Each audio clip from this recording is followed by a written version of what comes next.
Hello friends, welcome back. आज हम discuss करने वाले नेक्स्ट यूनिट जो चैप्टर 11 है, unit 11 equation of continuity. Today's topic is equation of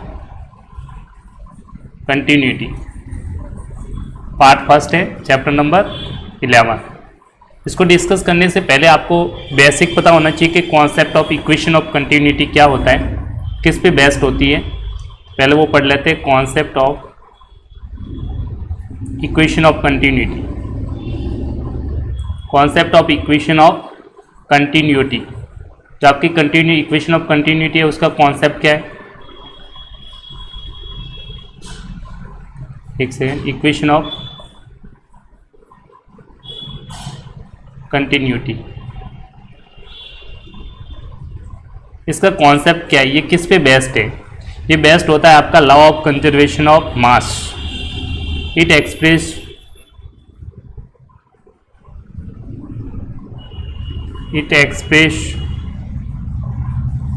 the law of conservation of mass. Law of conservation of mass in mathematical form. In mathematical form, ये mathematical form में आपके law of conservation of mass को explain पे based equations होती है, जो कहता है कि it state that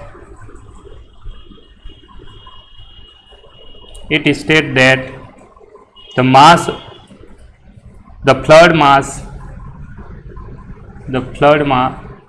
of flood can neither be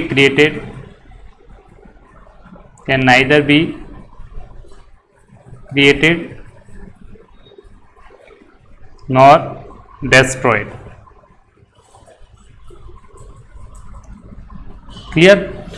दूसरी चीज, मान लीजिए कोई एक इक्वेशंस लिखते हैं जिसका इफ मान लीजिए आप V वॉल्यूम है, इफ V क्या है, वॉल्यूम, रो क्या है, density,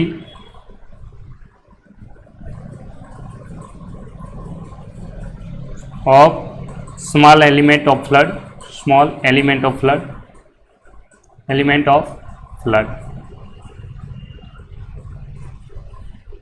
then equation of continuity,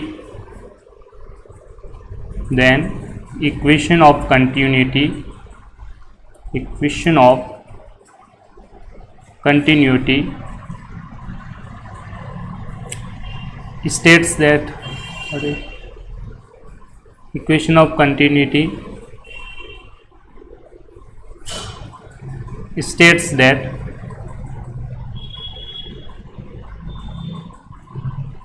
the mass of flood remain unchanged. The mass of fluid remain unchanged in time interval, small time interval लेंगे, time interval delta t, following the motion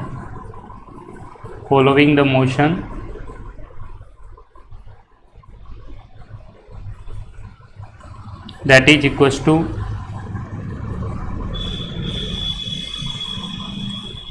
जो आपका differentiate करोगे D by D T निकालोगे, D by D T of density into volume, that is equals to 0। Differentiate करेंगे u into V form से, तो first as it is second का differentiation plus second as it is first का differentiation, D do by D T that is equals to 0। ये आपने कहाँ से लिखा है, फर्स्ट प्रोडक्ट रूल से, u इंटू वी से। ये आपने पढ़ा था 11th-12th में पढ़ते हैं आप product rule. D by D T first and second terms दोनों मल्टीप्लाई में होती है, तो डिफ्रेंशिएट कैसे करते हैं, first as it is second का differentiation plus second as it is first का differentiation. Clear, that is the product rule. ये फर्स्ट टर्म होगी, ये सेकेंड टर्म्स होगी। तो आपका एक्चुअल में ये क्या होता है, जो बेस्ड होता है इसका law of conservation of mass पे बेस्ड होती है इक्वेशन ऑफ कंटिन्यूटी। तो कॉन्सेप्ट कहाँ से आया, आप कह सकते हैं जो इक्वेशन ऑफ कंटिन्यूटी है, कॉन्सेप्ट क्या है equation of continuity, that is the mass of conservation of law of conservation of mass. किस पे बेस्ड होती है आपकी equation of continuity, law of conservation of mass. अब हम फ्लड की बात करें तो फ्लड के बारे में आप लिख सकते हैं कि जो law of conservation of mass यहाँ किसका ले रहे हैं, फ्लड का। तो हम लिखेंगे जो मास ऑफ फ्लड होता है, it state that the mass of flood can neither be created और नॉर डिस्ट्रॉयड। तो फ्लड का मास को आप क्रिएट नहीं कर सकते और उसे डिस्ट्रॉय भी नहीं कर सकता है। तो that was the concept of equation of continuity. इसको आप इस तरह से लिख सकते हैं कि मान लीजिए सपोज V वॉल्यूम है, एक स्मॉल एलिमेंट लिया जिसकी डेंसिटी V क्या माना, वॉल्यूम, और रो क्या है, density of small element of flood. Then equation of continuity, तो आपकी इक्वेशन ऑफ कंटिन्यूटी क्या स्टेट करती है कि the mass of flood remain unchanged in time interval delta t, therefore d by dt of rho into V equal to 0। तो product formula आपने product rule पढ़ा था 11th-12th में, first term into second term u into V से आप D by differentiate करें, first as it is, second का differentiation, first as it is, second का differentiation, first as it is, second का differentiation, second as it is, first का differentiation, that is equal to 0। ये आपका best होता है law of equation of continuity. आज हम डिस्कस करने वाले very important theorems, that is equation of continuity using Euler's method. आज का कॉन्सेप्ट है equation of continuity, equation of, that is very important, continuity by Euler's method, Euler's method. Euler's method से आप equation of continuity का derivations पढ़ेंगे, किस तरह से डिराइव करते हैं वो आप लिख सकते हैं। ये कंटिन्यूटी ठीक colour, continuity, equation of continuity by Euler's method काफ़ी इंपॉर्टेंट है, एग्जाम्स में पूछा जा सकता है। Equation of continuity by Euler's method, इससे आपको न्यूमेरिकल एग्जाम में पूछे जाते हैं, उसका भी बाद में देखेंगे। पहले आज हम डेरिवेशंस पढ़ने वाले हैं, equation of continuity by Euler's methods, that is very important topic. इसको डिस्कस करने से पहले आप सिंपली तरीके से इसको समझते हैं। क्लियर? मान लीजिए आपका एक फ्लड है जो किसी सरफेस से पास हो रहा है, तो इसका एक कॉन्सेप्ट है, उसको समझने से पहले आपको एक चीज़ पता होनी चाहिए जो आपने 11th-12th में पढ़ा है, उसको मैं पहले एक्सप्लेन कर देता हूँ। ठीक है, नोट डाल के लिख सकते हैं आप। जो आपका प्रोजेक्शन था, मान लो दो वेक्टर्स थे, ये मान लो ए वेक्टर है, ये आपका क्या है, बी वेक्टर। आप चाहते हैं projection of B vector on A vector, तो एक फॉर्मूला आपने पढ़ा था, projection of B vector on A vector that is equals to B का डॉट प्रोडक्ट रखेंगे ए की डायरेक्शन में यूनिट वेक्टर के साथ। Clear? B dot A cap, इस तरह से आपने पढ़ा था projection of A vector on B vector. इस तरह से आप निकाल सकते थे। प्रोजेक्शन का मीनिंग क्या होता है वो समझ लीजिए। प्रोजेक्शन का मीनिंग है कि सपोज ये आपका जो बी वेक्टर है, यहाँ से आप लाइट फॉल करें ऊपर से, ठीक है, अगर लाइट फॉल कर दी जाए तो यहाँ पे जो बी की है इसकी शेडो बनेगी, इस बी वेक्टर की जो शेडो होगी वो ए पे यहाँ पे फॉल होगी, ए पे कुछ ना कुछ शेडो बनेगी, किसकी, बी वेक्टर की। तो जो शेडो की लेंथ होगी यहाँ से यहाँ तक, वही क्या कहलाता है, बी का projection of B vector on A vector कहलाता है। क्या कहलाता है, projection of B vector on A vector. जो शेडो की लेंथ होगी वही इसका क्या कहलाता है, प्रोजेक्शन, जिसको आप लिख सकते हैं B dot N A cap. B vector का प्रोजेक्शन किस डायरेक्शन में चाहिए, किस पे चाहिए, ऑन ए वेक्टर। तो एक वेक्टर के साथ, एक यूनिट वेक्टर के साथ आप डॉट प्रोडक्ट लेंगे। ठीक है, ये आपने फॉर्मूला पढ़ रखा है। ये एंगल मान लीजिए थीटा है। ठीक है, तो आप इजीली इसे लिख सकते हैं, B dot A vector, unit A का वेक्टर क्या होता है, A vector upon magnitude of A vector. इस तरह से आप लिख सकते हैं यूनिट वेक्टर। यूनिट वेक्टर है, ए कैप क्या है, यूनिट वेक्टर। कोई भी ए कैप है यूनिट वेक्टर, तो वेक्टर को डिवाइड करेंगे इसके मैग्नीट्यूड से, दैट इज यूनिट वेक्टर। इस तरह से आपने वेक्टर में पढ़ रखा है। ये सारी चीज़ें आपको इसका यूज करने वाले हैं। क्लियर? तो इसलिए मैंने इसको एक्सप्लेन कर दिया। अब सबसे पहले हम क्या मानेंगे, मान लीजिए एक सरफेस, मान लीजिए जिसकी, सबसे पहले हम एक सरफेस लेंगे। ये सारी चीज़ें जो अभी बता रहा हूँ इसको काफ़ी इंपॉर्टेंट आप समझें किस तरह से, काफ़ी इंपॉर्टेंट तरीका है। हम बिल्कुल सिंपल तरीके से पढ़ने वाले हैं ताकि आपको डेरिवेशंस करने में बिल्कुल दिक्कत नहीं आएगी।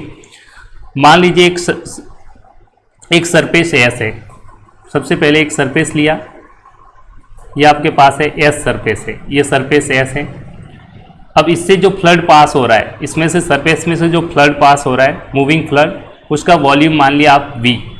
इसमें से जो वॉल्यूम, इसमें से पास होने वाला लिक्विड है उसका वॉल्यूम आप मान लीजिए सरफेस एस है, इसमें से पास होने वाले वॉल्यूम क्या है, लिक्विड का वॉल्यूम क्या है, V। क्लियर। अब हम क्या करेंगे, सिंपल सा इस सरफेस पे एक पॉइंट लेंगे। क्या लेंगे, एक पॉइंट। क्या डिसाइड करेंगे, एक पॉइंट डिसाइड कर दीजिए, जिसको मान लें कुछ पॉइंट मान लीजिए P। ये जो पॉइंट P होगा वो फंक्शन किसका होगा, कोऑर्डिनेट्स का and with respect to time. ठीक है, दोनों पे डिपेंड करेगा। तो मैं इसको लैंग्वेज में लिखूंगा। उससे पहले आप थोड़ी सी चीज़ें और जान लीजिए। इस पॉइंट P पे, अब इस सरफेस पे हम एक नॉर्मल वेक्टर्स लेंगे। ये नॉर्मल वेक्टर्स हो गया, यूनिट वेक्टर। ठीक है, नॉर्मल की डायरेक्शन में जो वेक्टर्स होता है यूनिट वेक्टर है। अब फ्लड की वेलोसिटी मान लीजिए, यहाँ से इसकी वेलोसिटी क्या है, Q। वेलोसिटी क्या है इसकी, फ्लड की वेलोसिटी को Q से डिनोट करते हैं, ये आप जानते हैं। क्लियर। अब हम क्या करेंगे, इस Q का कंपोनेंट एन कैप की डायरेक्शंस में लेंगे। सिंपल सा, ये मान लीजिए एंगल, कुछ ना कुछ तो एंगल्स होगा। अब ध्यान से देखिए, ये एंगल मान लीजिए थीटा है।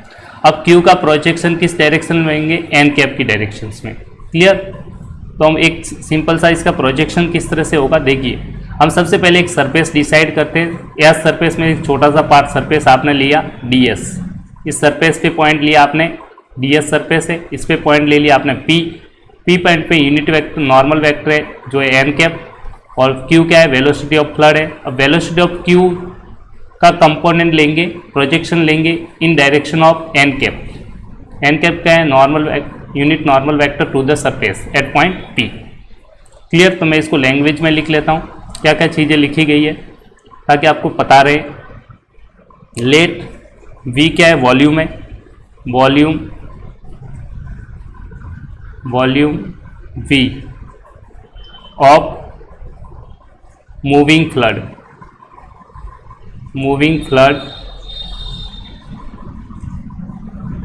enclosed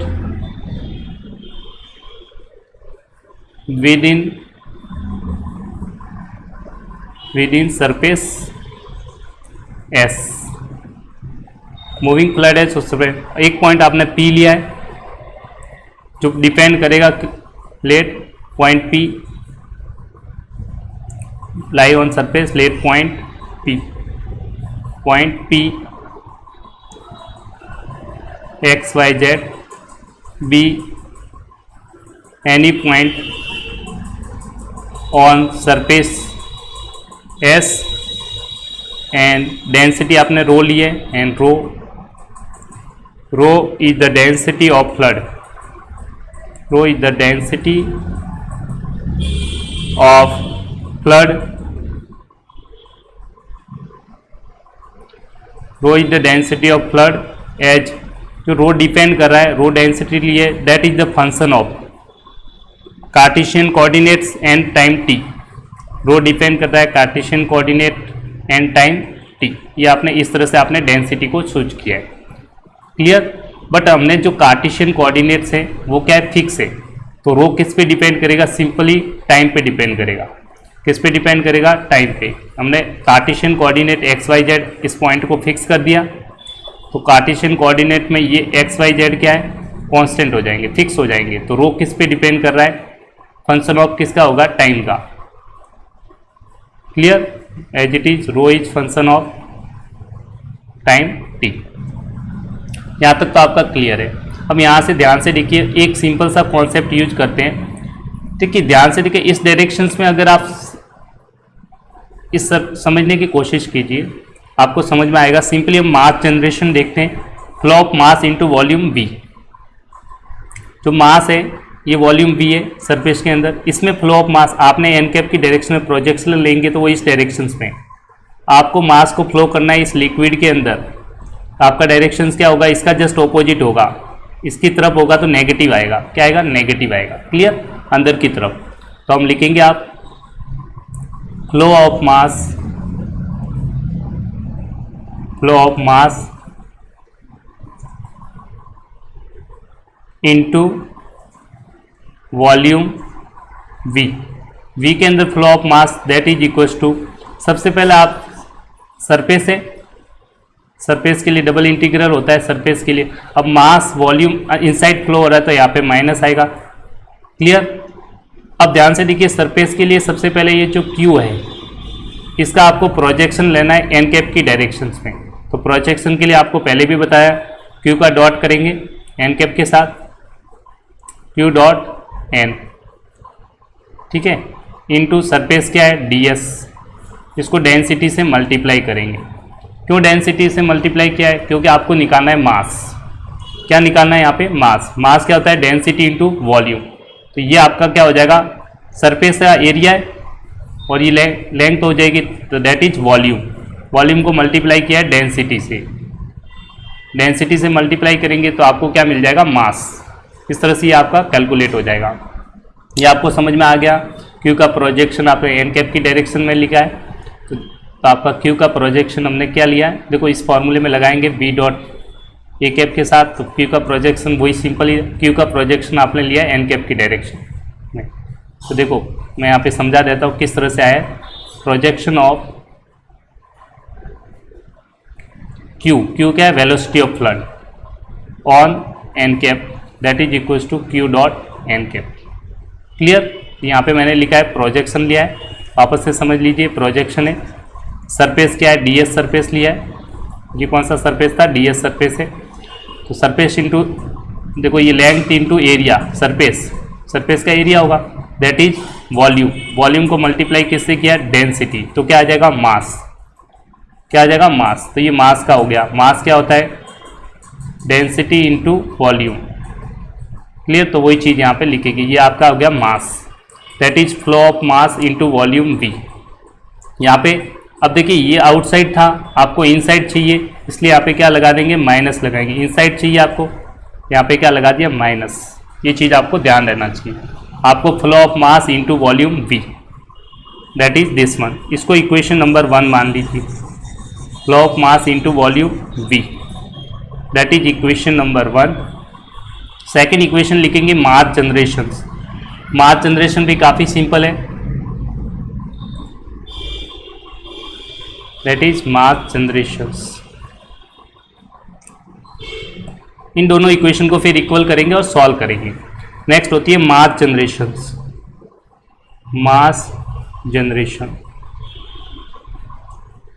that is equals to del M by del T, del M by del T. Mass क्या होता है, density into volume, density into volume. तो यहाँ ट्रिपल इंटीग्रल यूज करेंगे, तो डेल बाई डेल टी इस तरह से लिखा आपने, और यहाँ पे मास, मास क्या होता है, डेंसिटी इंटू वॉल्यूम। तो वॉल्यूम यहाँ ट्रिपल इंटीग्रल यूज करेंगे। क्या यूज करेंगे, triple integral. Triple integral use किया, वॉल्यूम होता है मास होता है density into volume, density into volume आप क्या मानेंगे, dv। स्मॉल वॉल्यूम क्या ले लिया, dv, क्योंकि ds एलिमेंट है तो उसका वॉल्यूम क्या होगा, dv, that is mass generations. तो सिंपली आपने मास जनरेशन यूज किया है, d by D T, del M by del T. Mass क्या होता है, डेंसिटी इंटू वॉल्यूम होता है, मास क्या होता है, density into volume, that is density into small volume ds element का dv।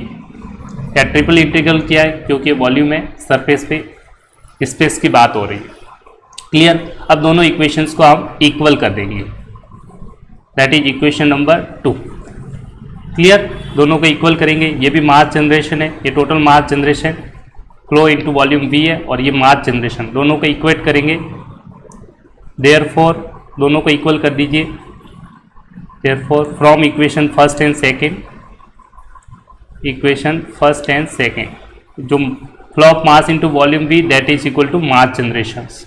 Mass generation that is del by del T, that is triple integral v rho into dv, that is equals to minus of surface integral rho into q dot N cap into surface ds, यहाँ आपके equation number 3। अब हम equation number 3 में left hand side को अलग से solve करेंगे, right hand side को सॉल्व करेंगे। किस तरह से सॉल्व करेंगे, बहुत सिंपल तरीके से पढ़ने वाले। यहाँ तक आपको समझ में आ गया। मैंने इन दोनों को इक्वेट कर दिया लेफ्ट हैंड साइड, क्योंकि from equation first and second flow of mass into volume V equal होगा मास जनरेशन के। तो इन दोनों इक्वेशंस को आपने इक्वल कर दिया फर्स्ट एंड सेकेंड को। तो ये इक्वेशन नंबर आपकी 3rd बन गई। अब ध्यान से देखिए, यहाँ पे थोड़ा सा कॉन्सेप्ट है, दोनों को सेपरेटली सॉल्व करेंगे। Density to volume left hand side अलग से होगा solve, right hand side solve होगा। तो मैं सबसे पहले लेफ्ट हैंड साइड को सॉल्व कर देते हैं, ताकि आप वैल्यू पुट करते आपका आंसर आ जाएगा। देखिए सिंपल सा, तो डेंसिटी इंटू वॉल्यूम है लेफ्ट हैंड साइड, इसको सॉल्व करेंगे आप। देखो सिंस पहले मैं ये लेफ्ट हैंड साइड सॉल्व कर रहा हूँ, किसको सॉल्व कर रहे हैं, लेफ्ट हैंड साइड, ये वाली को सॉल्व करते हैं, सिंप्लीफाई करेंगे ताकि बाद में वैल्यू पुट कर देंगे इसको सिंप्लीफाई कैसे करेंगे देखिए ध्यान से। Del by del T triple integral volume rho into D, इसको मैं लिखता हूँ डेल बाई डेल टी को अंदर ले जाइए, triple integral del by del T into rho into D. अब ये दोनों, अब u इंटू वी फॉर्मूले से आप x मल्टीप्लाई करेंगे, ये फर्स्ट प्रोडक्ट रूल अप्लाई करेंगे, first into second using product rule. आप इसे लिख सकते हैं, बाहर वाली एज इट इज है वॉल्यूम V, प्रोडक्ट रूल का अप्लाई करेंगे तो ये आ जाएगा rho constant first as it is, second का differentiation del by del T of D V plus D V into del rho by del T. Clear, यहाँ पे प्रोडक्ट रूल अप्लाई किया, first into second, product rule में क्या है, ये first, ये आपका होगा सेकेंड टर्म, तो first term as it is, second का differentiation, second as it is, first का डिफ्रेंशिएशन, फर्स्ट का डिफ्रेंशिएशन। क्लियर, ये चीज़ आपको पता होनी चाहिए। अब ध्यान से देखिए कि जो आपका वॉल्यूम था वो आपने क्या फिक्स किया हुआ है, वॉल्यूम क्या है, फिक्स है, वॉल्यूम क्या है, फिक्स है, वॉल्यूम क्या है, फिक्स है, वॉल्यूम क्या है, फिक्स। तो dv भी क्या होगा, 0 होगा, जब फिक्स है तो डिफ्रेंशिएशन क्या आ जाएगा, 0। ये टर्म्स आपकी 0 हो जाएगी पूरी, ये टर्म्स आपकी क्या आ जाएगी पूरी 0। यहाँ से आपकी वैल्यू आ जाएगी triple integral v del rho by del T, del rho by del T into D V. इसको मान लीजिए आपका इक्वेशन नंबर 4। क्लियर, अब हम सॉल्व करेंगे राइट हैंड साइड को। अब किसको सॉल्व करेंगे, राइट हैंड साइड को। नेक्स्ट, अब आप सॉल्व करेंगे राइट हैंड साइड, ये वाली वैल्यू है, इसको सॉल्व करना पड़ेगा आपको, क्योंकि सरफेस इंटीग्रेट है, इसको कन्वर्ट करना पड़ेगा वॉल्यूम इंटीग्रल्स में।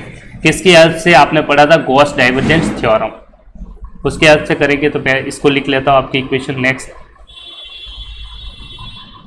रो into Q dot N D S, minus नहीं यूज कर रहा, बाद में ध्यान रखना। Since surface integral rho into Q dot N dot product, ध्यान लगा ये दोनों वेक्टर के बीच में आएगा, इंटू डी एस।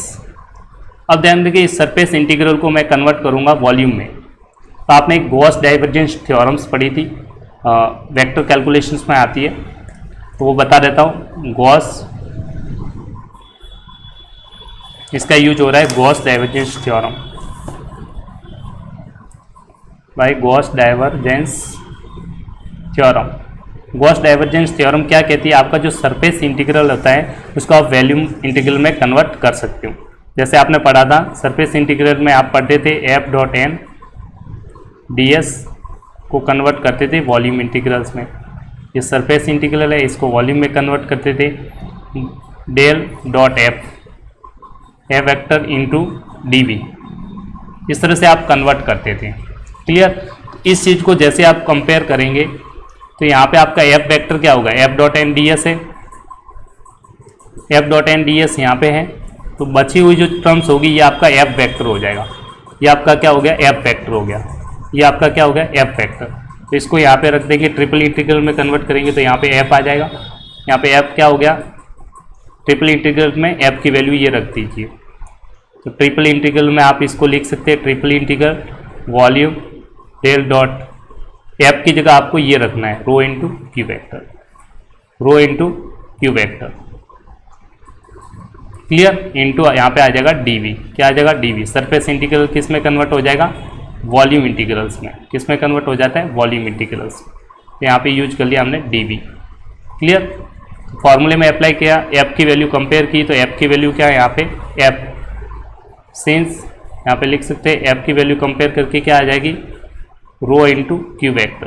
तो इस फॉर्मूले में अप्लाई कर दिया लेफ्ट हैंड साइड, तो राइट हैंड साइड ये आपकी वैल्यू बन जाएगी। किसका यूज किया है? Gauss divergence theorem. Mathematics vector calculation में पढ़ा होगा आपने गॉस डाइवर्जेंस थ्योरम। तो इस तरह से आपका ये कन्वर्ट हो गया। डीएस किस में कन्वर्ट हो गया? वॉल्यूम इंटीग्रल में कन्वर्ट हो गया। ट्रिपल इंटीग्रल्स हो गया। सरफेस इंटीग्रल को वॉल्यूम इंटीग्रल में कन्वर्ट करने के लिए क्या यूज करते हैं? Gauss divergence theorem. तो आपको ध्यान रखना है गॉस डाइवर्जेंस थ्योरम का एक ही यूज है। इसका यूज होता है, ये सरफेस इंटीग्रल है, सरफेस इंटीग्रल, इसको आप कन्वर्ट कर सकते हैं किस में? वॉल्यूम इंटीग्रल्स में। किस में कन्वर्ट कर सकते हैं? Volume integral. तो मैंने वही किया आपको, इंटीग्रल। क्लियर, इसका हम दोनों का यूज करेंगे। अब सिंपली आप इसको इक्वेशन नंबर 5 रख दीजिए, इसको इक्वेशन नंबर 5 रख दीजिए। अब दोनों की वैल्यू इक्वेशन नंबर 4 और 5 की वैल्यू पुट करेंगे इक्वेशन नंबर 3 में। क्लियर, दोनों की वैल्यू पुट कर दीजिए इक्वेशन नंबर 3 में। Put value from equation number 4 and 5 into equation number 3 में दोनों की वैल्यू पुट कर दीजिए। लेफ्ट हैंड ये सॉल्व करने के बाद जो वैल्यू आ रही है दोनों की वैल्यू पुट करेंगे। एक वैल्यू ये पुट कर देंगे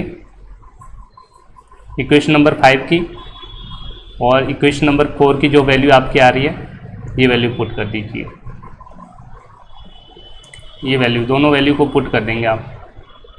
क्लियर, कौन से इक्वेशंस में? इक्वेशन नंबर 3 में। देखिए दोनों की वैल्यू पुट कर रहा हूँ, ध्यान से देखिए दोनों की वैल्यू किस किस की वैल्यू पुट कर रहे हैं? ये वैल्यू पुट कर देनी है, और इन दोनों की वैल्यू जो आपने सॉल्व की है इक्वेशन नंबर 4 एंड 5, दोनों की वैल्यू इस इक्वेशन नंबर 3 में पुट करने जा रहे हैं। सब्स्टिट्यूट कर देंगे दोनों की जगह। ये माइनस ऑलरेडी पहले से, इसका ध्यान रखना है, इसको एज इट इज रहने देंगे, तो आपकी इक्वेशंस कन्वर्ट हो जाएगी। मैं यहाँ पे लिख रहा हूँ इक्वेशन दोनों कन्वर्ट होकर आपकी इक्वेशंस बन जाएगी। The equation left hand side आपकी बन जाएगी triple integral v into del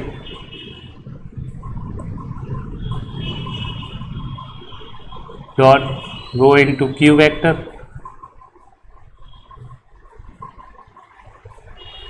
into D we.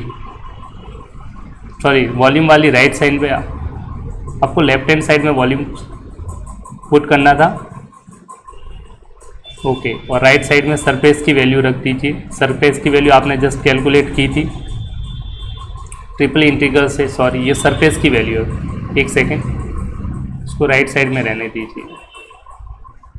Left side में आपने वैल्यू इक्वेशन नंबर 4 को लिखेंगे, उसकी वैल्यू पुट कर दीजिए। That is equal to triple integral v del rho by del T into D we.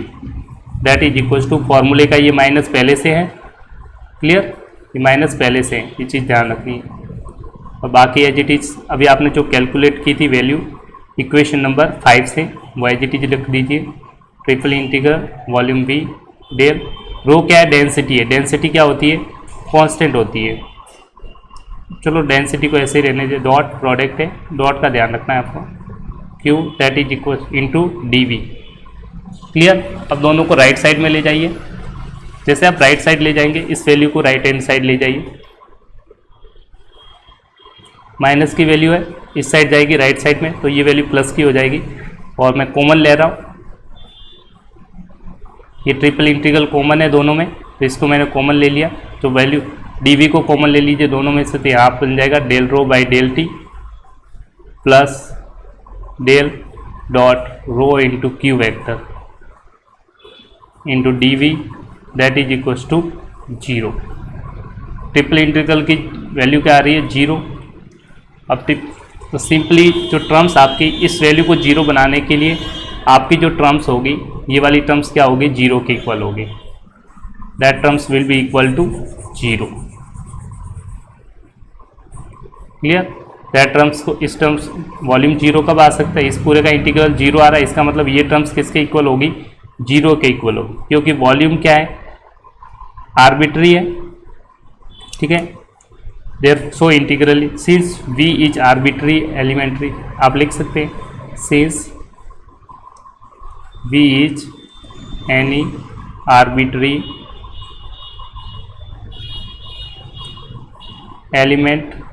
elemental volume,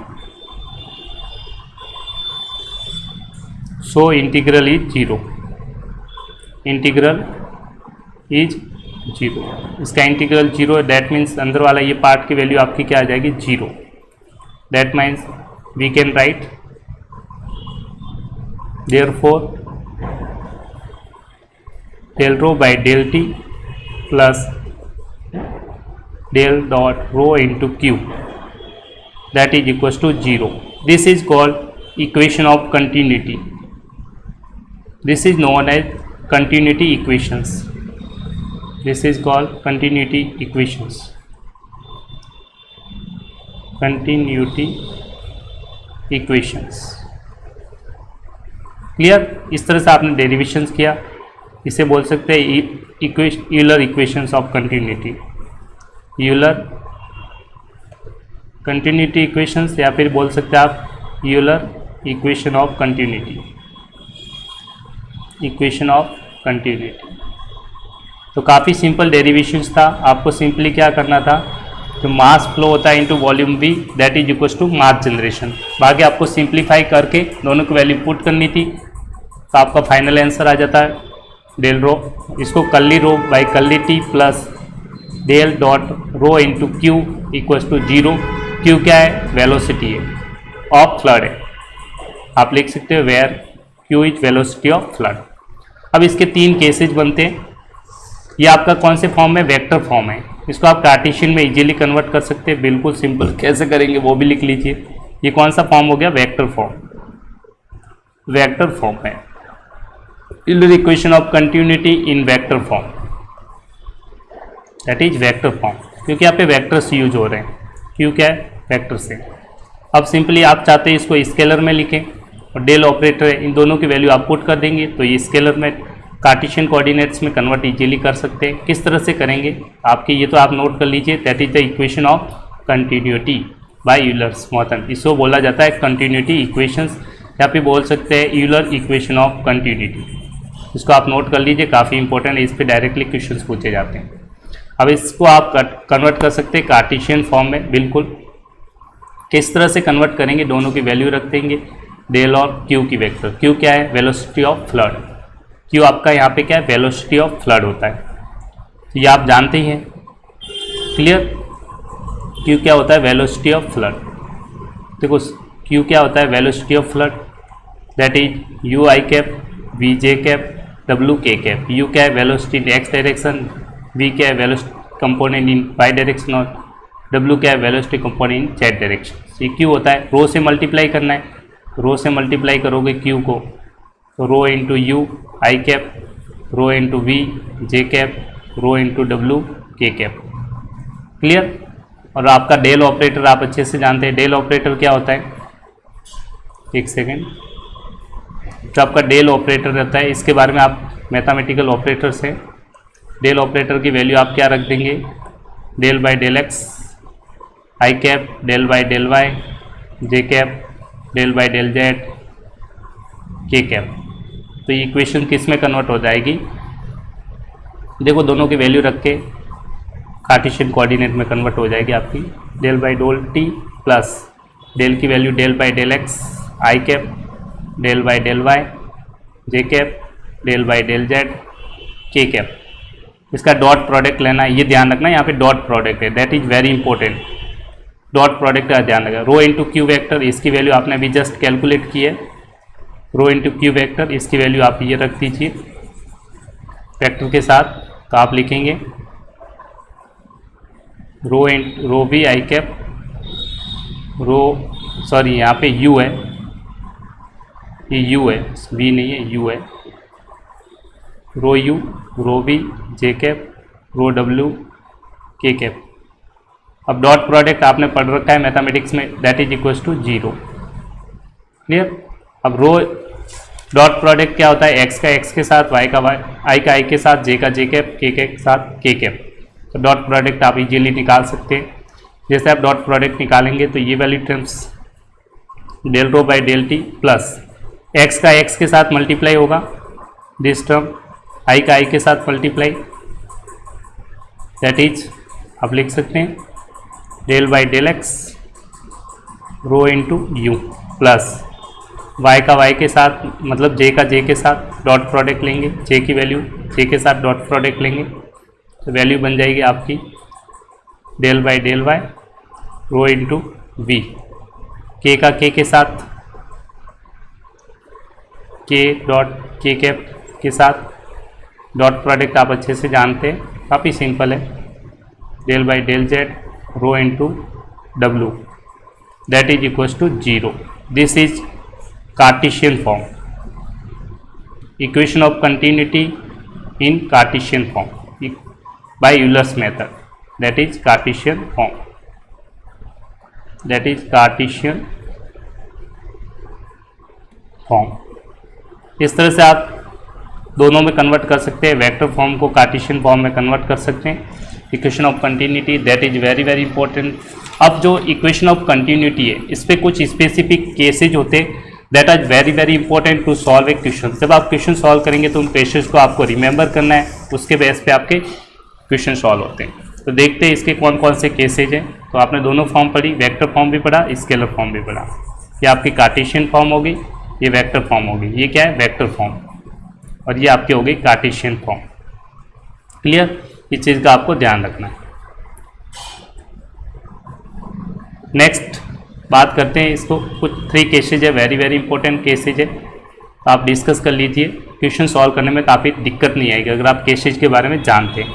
अभी आपने just पढ़ा था कंटिन्यू इक्वेशन यूलर्स मेथड से, कंटिन्यूटी इक्वेशंस। जस्ट आपने पढ़ा है continue equation that is del curly rho by curly T.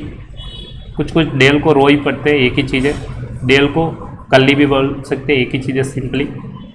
Del dot rho into q, Q क्या है velocity of flood that is equal to 0। अभी just आपने पढ़ा है ये। अब इसके 3 केसेज बनते हैं, स्पेशल केसेज है, इसको आपको नोट करना जरूरी है। इसका केस फर्स्ट, अब फ्लड के बारे में बात होगी। If flood is incompressible, if questions में आपको दिया जाता है if flood is incompressible, incompressible मतलब लिक्विड है आपका, फ्लड कैसा है लिक्विड है, इनकॉम्प्रेसिबल है। गैसेज फॉर्म में फ्लड कैसा है इनकॉम्प्रेसिबल हो। इनकॉम्प्रेसिबल के केस का मतलब होता है आपका जो रो होगा वो कांस्टेंट होगा। रो क्या हो जाएगा कांस्टेंट होगा, रो की वैल्यू क्या हो जाएगी कांस्टेंट। अब जब आप चीज़ एक याद रखना है, जब फ्लड इनकॉम्प्रेसिबल होता है, कैसा होता है इनकॉम्प्रेसिबल, तो आपका रो क्या होता है कांस्टेंट होता है। रो की वैल्यू कांस्टेंट है, इसका मतलब डिफरेंशिएशन क्या आ जाएगा टाइम के रेस्पेक्ट में 0 आएगा। Therefore del rho by del t की वैल्यू क्या आ जाएगी आपकी 0 के बराबर होगी, क्योंकि ये कांस्टेंट है। कांस्टेंट का डिफरेंशिएशन क्या होता है 0, कांस्टेंट है, कांस्टेंट का डिफरेंशिएशन करोगे तो क्या आएगा 0। इसकी वैल्यू को यहाँ पुट कर देंगे इस इक्वेशंस में, ये वैल्यू आपकी 0 आ जाएगी। क्या आ जाएगी 0, तो 0 plus del rho into Q that is equal to 0। अब कांस्टेंट है तो इससे बाहर आ जाएगा, rho into del dot Q equal to 0। अगर ये वैल्यू क्या है कांस्टेंट है तो डिवाइड कर लीजिए, del dot q rho constant value divide कर देंगे that is equal to 0। That implies del dot q vector equal to 0।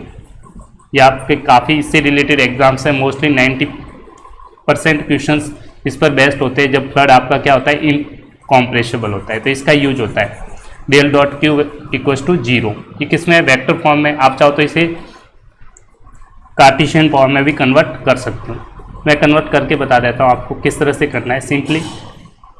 ये किस में आपके आ गया वेक्टर फॉर्म, दोनों चीज़ें आपको आनी चाहिए, दोनों में क्वेश्चंस पूछा जाता है वेक्टर फॉर्म में। इसको कार्टेशियन में कन्वर्ट करना है तो डेल ऑपरेटर की वैल्यू रख देंगे, del by del x I cap, del by del Y J cap, del by del Z के कैप और डॉट प्रोडक्ट करेंगे q vector velocity of fluid होता है that is you I cap we J cap W के cap होता है। अब dot product कर लीजिए इक्वल टू 0, तो del you by del x आपके इक्वेशंस बन जाएगी। Del you by del x किस तरह से आ रहा है, आई का आई के साथ, आई का डॉट प्रोडक्ट करेंगे आई के साथ, यहाँ पे क्या है यू, तो del you by del X आ गया आपका। ऐसे ही del V by del Y आ गया, किस तरह से आया, जे का जे के साथ डॉट प्रोडक्ट किया आपने, डेल वाई का जे के साथ डॉट प्रोडक्ट, ये जे है, और के का के साथ डॉट प्रोडक्ट होगा del W by del z that equals to 0। ये आपको काफ़ी बार यूज होगा, क्वेश्चंस में पूछा जाएगा कि एक कंटिन्यूटी इक्वेशन को सेटिस्फाई करता है, तो ये कंडीशन आप del you by del X निकालेंगे, del V by del Y निकालेंगे, डेल डब्ल्यू बाई, तीनों को ऐड करेंगे दैट इज इक्वल टू 0 आ जाए, तो आप कहेंगे कंटिन्यूटी इक्वेशन को सेटिस्फाई करता है। किसके लिए, इनकॉम्प्रेसिबल लिक्विड। ये क्या होगी आपकी वेक्टर कार्टेशियन फॉर्म हो गया, कार्टेशियन फॉर्म। तो दोनों चीज़ें आपको पता होनी चाहिए कि वेक्टर फॉर्म होता है उसको कार्टेशियन फॉर्म में इस तरह से कन्वर्ट करता है, और मोस्टली इसका भी यूज होता है, पर मोस्टली सबसे ज़्यादा इसका यूज होता है, इसी को वेक्टर फॉर्म में कन्वर्ट कर दिया। इनकॉम्प्रेसिबल लिक्विड की बात करें, किसके लिए कंटिन्यूटी इक्वेशंस है, incompressible liquids for incompressible liquid. ये केस फर्स्ट था, लिक्विड फ्लड, इनकॉम्प्रेसिबल फ्लड है, इनकॉम्प्रेसिबल फ्लड।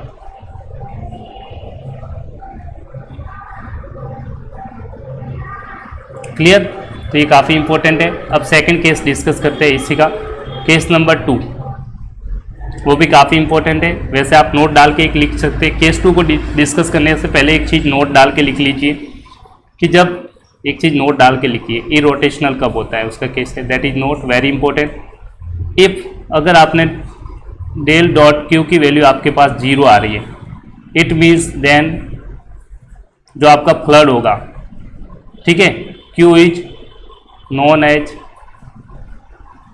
सोलेनोइडल। क्यू को क्या बोलेंगे, जो आपका फ्लड होगा उसको क्या बोलेंगे, सोलेनोइडल बोलेंगे। क्या कहेंगे, सोलेनोइडल। अगर इसका क्रॉस प्रोडक्ट, डॉट प्रोडक्ट की जगह अगर आप क्रॉस प्रोडक्ट 0 आ जाए, एंड इफ दो केसेज है काफ़ी इंपॉर्टेंट है, डेल क्रॉस क्यू, अगर इसका क्रॉस प्रोडक्ट आप निकालें दोनों का डेल का क्यू के साथ, अगर वो 0 आ जाए, देन आप कह सकते हैं जो फ्लड है वो इरोटेशनल है, फ्लड इज इरोटेशनल। आपका फ्लड कैसा होगा, इरोटेशनल। इस केस में आप लिख सकते हैं देन, इस केस जब भी ऐसे इस तरह का केस बनेगा उस केस में आप क्या लिख सकते हैं,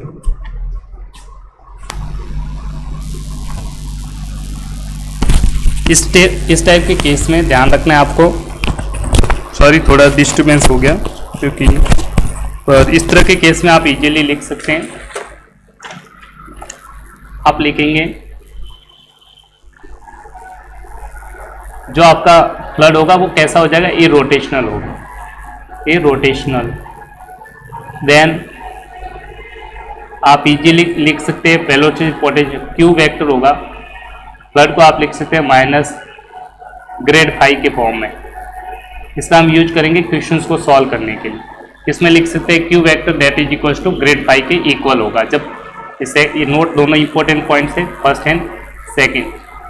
एग्जाम में पूछ सकता है कि find the prove that the fluid is solenoidal, तो आपको सिंपली इनका डॉट प्रोडक्ट 0 के इक्वल प्रूव करना है। सोलेनोइडल के केस में क्या करना है आपको, ग्रेड डॉट क्यू की वैल्यू 0 के इक्वल होगी। अगर फ्लड आपका इरोटेशनल है, फ्लड इज इरोटेशनल, उस केस में आपको प्रूव करना पड़ेगा डेल क्रॉस क्यू की वैल्यू क्या होगी, 0 को। अगर डेल क्रॉस क्यू की वैल्यू 0 के इक्वल है, उस केस में एक पॉइंट होता है, क्यू वेक्टर होता है वो माइनस डेल फाई के इक्वल होता है। ये आपका केस नंबर, केसेस में ये स्पेशल टाइप के, ये चीज़ आपको पता होनी चाहिए, ठीक है। मीन्स क्यू इक्वल्स टू, इस केस में आपका वेलोसिटी पोटेंशियल एग्जिस्ट करेगा। इरोटेशनल के केस में आपका जो वेलोसिटी पोटेंशियल है, फाई क्या है, velocity potential, phi is velocity potential, velocity potential. That exist. तो वेलोसिटी पोटेंशियल क्या करेगा आपका, एग्जिस्ट करता है। नेक्स्ट एक केस नंबर सेकंड है, वो भी आप स्टडी फ्लो है, वो भी लिख लीजिए। फॉर स्टडी फ्लो, वो भी काफी इंपॉर्टेंट है। Case number second, case second में आपका for steady flow,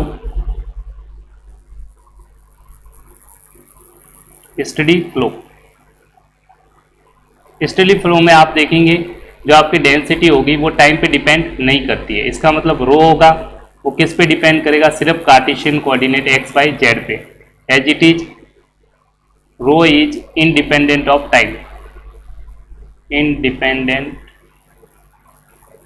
of time T.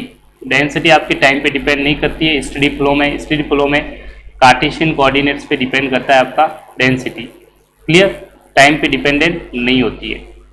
उस केस में आप लिखेंगे अगर टाइम पे डिपेंडेंट नहीं है तो जो आपकी कंटिन्यूटी इक्वेशंस था आपने लिखी थी, del rho by del t था आपका कंटिन्यूटी इक्वेशन था। इस इक्वेशंस में आपका जो del rho by del t होगा वो जीरो होगा क्योंकि टाइम पे डिपेंड नहीं कर रहा है। इसका मतलब जो del rho upon del t की वैल्यू होगी वो क्या हो जाएगी, जीरो हो जाएगी। तो आप बाकी ये टर्म्स आपकी क्या हो जाएगी, zero. That is q dot rho into Q that is equal to zero. ये आपकी इक्वेशंस यूज होगी। आपकी क्या फॉर्म हो जाएगी, वेक्टर फॉर्म। वेक्टर फॉर्म, इसे आप कार्टेशियन फॉर्म में कन्वर्ट इजीली चाहे तो आप कर सकते हैं। That is the equation of continuity equations हो जाएगी। साथ आप डेल के operator del upon del x value रख के आप इसे केस सेकंड को कन्वर्ट कर सकते हैं। ये आपका केस नंबर सेकंड है, ध्यान रखना केस सेकंड। तो आप कन्वर्ट कर लो, डेल की वैल्यू रख दो। डेल ऑपरेटर आप जानते हैं, del by del x I cap, dot product करेंगे del by del x I cap, del by del Y, J cap, del by del Z, के कैप, डॉट प्रोडक्ट करेंगे rho into U vector, U rho I cap, rho V J cap, rho V K cap. Q की value को multiply किया rho से तो rho ये आ गया। अब dot product that is equal to zero. Dot product I का आई के साथ, जे का जे के साथ, के का के का, आई का आई के साथ मल्टीप्लाई कर देंगे प्लस जे का जे के साथ मल्टीप्लाई और के का वैल्यू का मल्टीप्लाई होगा के के साथ। के का डॉट प्रोडक्ट के क्योंकि डॉट प्रोडक्ट है। क्लियर, डॉट प्रोडक्ट आपने पढ़ रखा है वेक्टर्स में। तो सिंपली आप लिखेंगे del by del x rho u plus del by del y rho v del by del z rho sorry यहाँ पे डब्लू आएगा, रो डब्लू that is equal to zero. ये इसकी क्या हो जाएगी, Cartesian form, Cartesian form. I hope you enjoy the lectures. और काफ़ी सिंपल तरह की कोशिश की है मैंने समझाने की। कंटिन्यूटी क्वेश्चंस पे कुछ क्वेश्चंस हैं वो नेक्स्ट टाइम मैं डिस्कस करूँगा आपके सामने। कार्टेशियन फॉर्म जो एग्जाम से पूछा जा सकता है। That was the today's lectures. I hope you enjoy the lectures and thank you for watching it. आपको एक चीज़ डॉट प्रोडक्ट के बारे में फिर से बता देता हूँ बेटा, कुछ चीज़ें इंपॉर्टेंट है। डॉट प्रोडक्ट आपने पढ़ा था, प्रोडक्ट डॉट प्रोडक्ट मान लीजिए एक वेक्टर ए है, A one I cap, A two J cap, A three K cap. ऐसे आपका दूसरा vector B vector A one B one I cap, B two J cap, B three K cap. तो dot product आपको पता होना चाहिए। Dot product simply dot से denote होता है, ए डॉट बी लिखते हैं। इसमें आई का आई के साथ मल्टीप्लाई होता है, आई का आई के साथ, जे का जे के साथ, आई का आई के साथ मल्टीप्लाई करते हैं प्लस जे का जे के साथ और के कोएफिशिएंट का के साथ मल्टीप्लाई करते हैं और तीनों को ऐड कर देते हैं। दैट इज इक्वल टू होता है आपका A one B one, A two B two, A three B three. ये आपको पता होना चाहिए, बेसिक है काफ़ी।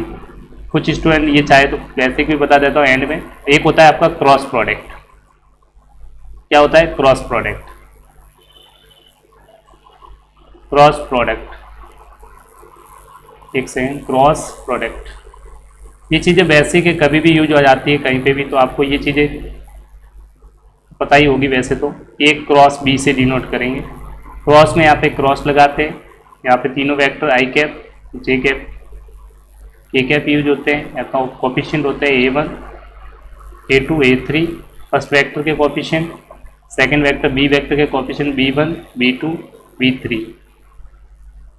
क्लियर? और इनको सॉल्व करना आपको 11th-12th की बुकों में पढ़ा होगा आपने, सेम उस तरह से सॉल्व कर सकते हैं।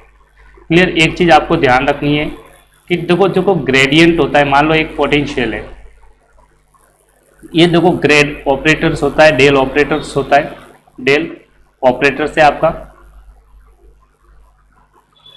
इसमें एक सिंपल सी चीज़ें होती है। मान लो एक फाई स्केलर है, फाई क्या है? स्केलर है, कोई स्केलर क्वांटिटी है, तो इसको हम ग्रेड फाई लिखते हैं, जो यूज करता है नॉर्मल टू द सरफेस निकालने के लिए। किसको शो करता है? नॉर्मल टू सरफेस आप निकालने के लिए यूज करते हैं, नॉर्मल टू सरफेस। किसी सरफेस का नॉर्मल निकालने के लिए ग्रेड फाई का यूज करते हैं। इसका भी क्वेश्चन आएगा आपका, तब बताएंगे। नॉर्मल टू सरफेस आप निकालने के लिए क्या करते हैं? ग्रेड डेल फाई कर देते हैं। क्या करते हैं? Del phi. और इसके अगर del phi normal to unit vector normal to the surface कैसे निकालते हैं? मान लीजिए आपको नॉर्मल वेक्टर है, unit vector normal to surface, unit vector normal to surface, normal to surface. तो इसका यूनिट वेक्टर निकालना है, तो सिंपली एन कैप क्या हो रहा? Del phi. इसका नॉर्मल चाहिए तो इसका मोड ले लेंगे। यूनिट वेक्टर के लिए vector divided by its magnitude, ये आपका ये क्या आएगा? स्केलर है पर डेल ऑपरेटर लेंगे। डेल ऑपरेटर क्या होता है? वेक्टर, तो ये वेक्टर क्वांटिटी आएगा। ये कैसे आएगी? Vector quantity. तो नॉर्मल टू द सरफेस चाहिए तो vector divide by its magnitude, तो आपको क्या मिलेगा? Unit vector normal to the surface. इस पे बेस्ट क्वेश्चंस आएंगे तो हम सॉल्व करने वाले हैं, तो आपको ये पता होनी चाहिए बेसिक चीज़ें वेक्टर कैलकुलेशन में आप पढ़ते हैं। नेक्स्ट चीज होता है इसी प्रकार से, मान लो एक वेक्टर क्वांटिटी एफ क्या है? मान लो फोर्स है F1, चलो आप इस तरह से लिख दीजिए F1 आई कैप, F2 जे कैप, F3 के कैप है। ये आपकी क्या है? वेक्टर क्वांटिटी है, वेक्टर क्वांटिटी। अब वेक्टर क्वांटिटी से आप रिजल्ट दो टाइप्स के निकालते हैं। वेक्टर क्वांटिटी जब भी है तो आप रिजल्ट स्केलर भी निकाल सकते हैं, वेक्टर भी निकाल सकते हैं। अगर आपको रिजल्ट चाहिए स्केलर, ठीक है, स्केलर चाहिए या फिर वेक्टर चाहिए, एक होता है डाइवर्जेंस, एक होता है वो चलो अभी जरूरत नहीं है, डाइवर्जेंस ऑफ और डॉट में निकालते हैं। ये चीज़ें तो वेक्टर क्वांटिटी में आपने फिजिक्स में पढ़ रखा है, उसका तो अभी फिलहाल के लिए यूज नहीं है, पर आपको वो चीज़ें भी आपको पता होनी चाहिए। एक डॉट में निकालते हैं, एक क्रॉस में निकालते हैं, डेल डॉट एफ निकालते हैं, एक होता है जिसको डाइवर्जेंस बोलते हैं, एक निकालते हैं डेल क्रॉस एफ। इस तरह से दोनों क्वांटिटी निकालते हैं। ये जो रिजल्ट होता है ये कैसा होता है? रिजल्ट आपका स्केलर हो जाएगा। ये रिजल्ट कैसा हो जाएगा? स्केलर क्वांटिटी होगा। और ये रिजल्ट कैसा आएगा? ये वेक्टर क्वांटिटी आएगा। कैसा आएगा? Vector quantity. और ये आपका जो रिजल्ट आ रहा है वो कैसा आ रहा है? वेक्टर आएगा। कैसा आएगा? वेक्टर, क्योंकि डेल ऑपरेटर क्या है? वेक्टर क्वांटिटी है। तो इनका भी आप डाइवर्जेंस और क्रॉस सब चीज़ें आपने वेक्टर में पढ़ी है, तो इन चीज़ों का भी आपको नॉलेज होना चाहिए। I hope you enjoy the lecture. Thank you, time ज़्यादा हो रहा है। See you in the next lecture. Bye bye. Thank you for watching it. इसको डाइवर्जेंस, शॉर्ट में डाइवर्जेंस ऑफ एफ भी लिखते हैं, इसको लिखते हैं डाइवर्जेंस ऑफ एफ, इसको कर्ल ऑफ एफ लिखते हैं, कर्ल ऑफ एफ। क्लियर? तो ये चीज़ें आपको पता होनी चाहिए। I hope you enjoy the lecture. Thank you for watching it. Bye bye, take care.